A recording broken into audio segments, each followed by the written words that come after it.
Welcome everybody. So here's my summary video for adding and subtracting rational expressions. And thank you for making it this far. I hope the course videos and working through the problems have kind of helped you out so far.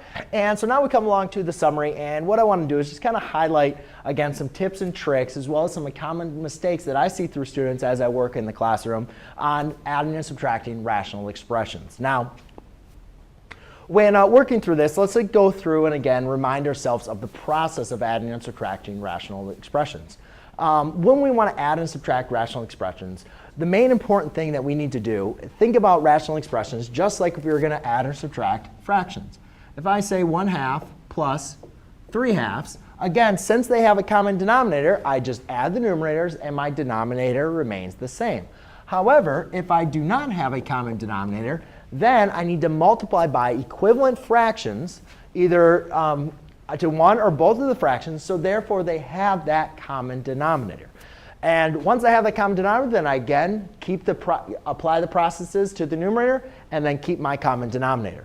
So a couple tips and tricks that we've worked through on this. A lot of times students get stuck. They don't know how to find that common denominator because everything looks really confusing. So always look to simplify your expressions before you add and subtract, as well as after you add and subtract. Always try to simplify. And one thing we can do with that is by factoring as well as using our rule of exponents.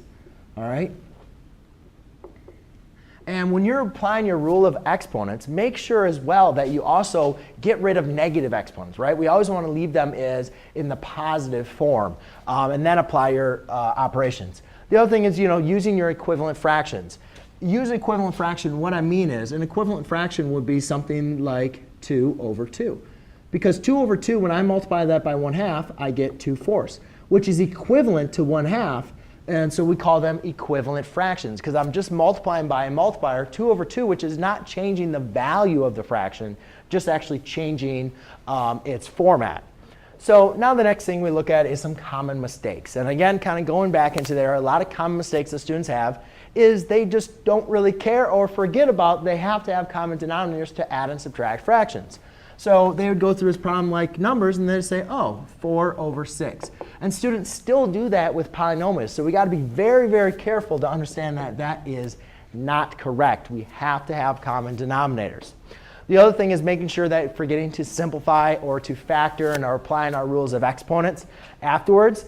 And the last thing I'd probably say is making sure that we know how to combine like terms. With adding and subtracting, there's going to be opportunities for us to combine like terms.